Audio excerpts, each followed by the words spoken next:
some elements of the CSIRO are almost guns for hire. It seems to be a situation where the government of the day wants to talk about climate change. They want a certain view of climate change, and there are people saying that CSIRO are selling their scientific soul. I was minded to speak on this issue after the performance of Senator Macdonald in his previous contribution, and where he talks about the issue of climate change. I want to talk about it in the scientific terms that I have been advised by both the CSIRO, the Bureau of Meteorology, the Climate Commission, the Academy of Science within Australia, actually get back to some of the real issues that we are dealing with. You know, and Senator Macdonald has been here a very, very, very, very long time. And I think we're starting to see that he is really not injecting much sense into the debates. In my view, it's about time he gave it away, because he is so predictable. He is absolutely predictable on every issue he stands up on. And he is no more predictable on any other issue than he is on climate change.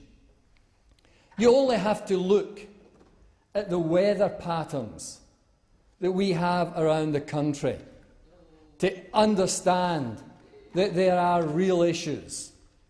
The problem for the coalition is that they don't seem to understand the difference between weather and climate. And weather is the short-term phenomenon that we deal with. Climate is the long-term phenomenon. And you have to look at what's happening with weather over a period of time to determine what's happening in the climate.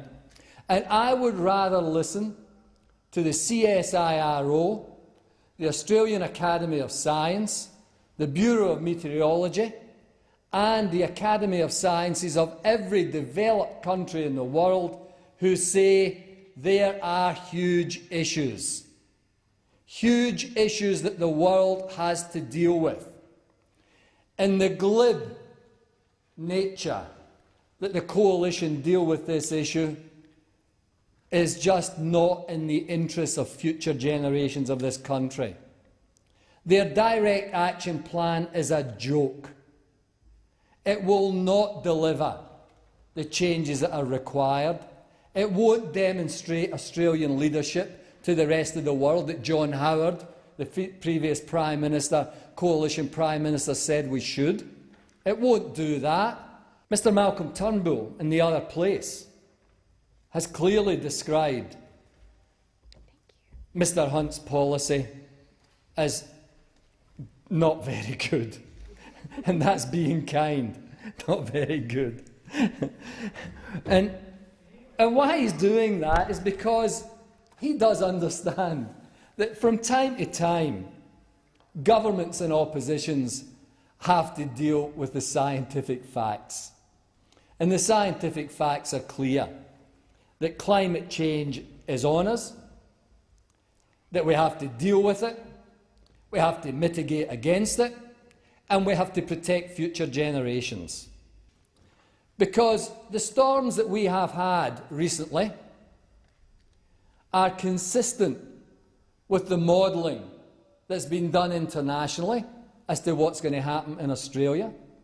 It's consistent with the modelling that's been done by the CSIRO and the Bureau of Meteorology, that more extreme weather incidents will take place.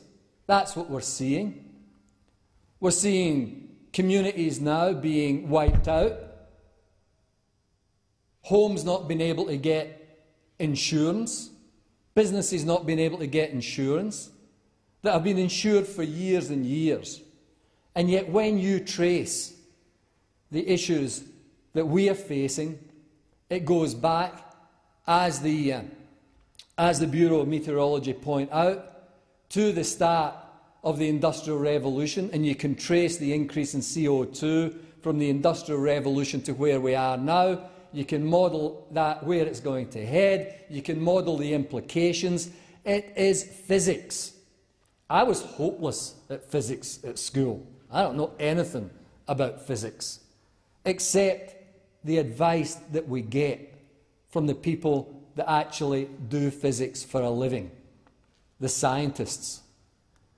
And the scientists would scoff at Senator Macdonald's performance tonight.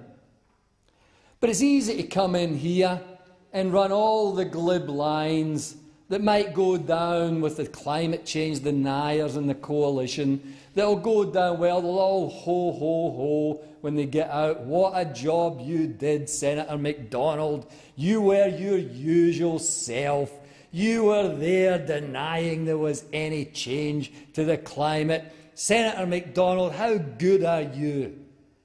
But really, that is just a denial of the future for future generations in this country.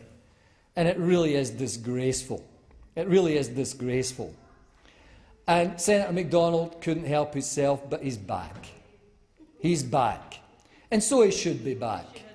Because if you're going to deal with the science and not the politics of climate change, you will actually put future generations before political opportunism. And that's what Senator Macdonald does all the time in here. It's political opportunism mixed with a bit of smear, mixed with a bit of vitriol, mixed with a bit of, attack on individuals. And we'll see that again tonight. That's Senator Macdonald's bread and butter. He's a one-trick pony, Senator Macdonald. A one-trick pony. He's been here far too long. That's the reality. I take the view, not being a physicist, not understanding what's science to a great degree, that I take advice. And I take advice from the CSIRO, I take advice from the Bureau of Meteorology, I take advice from the Academy of Science, and I say, give the planet the benefit of the doubt, give the kids of the future the benefit of the doubt. Don't come here and play short-term politics with the climate. Don't come here and play short-term politics as Senator Macdonald does every day he is on his feet in this chamber. Actually think about the future generations of this country and actually give the future generations the benefit of the doubt that the scientists have got this right, that the scientists are saying to politicians around the world, you have to deal with this issue.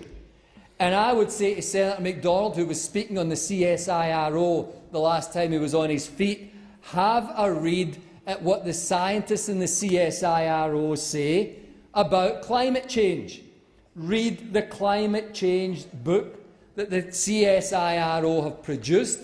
And Senator Macdonald, you should be absolutely ashamed of yourself, because you are putting your political position before the needs of North Queensland, before the needs of future generations in this country, before the needs of the environment. And I think it's time, Senator Macdonald, that you stop being a one-trick pony and you start looking at these issues and the reality of the scientific facts that are before us. Australians deserve better from their politicians.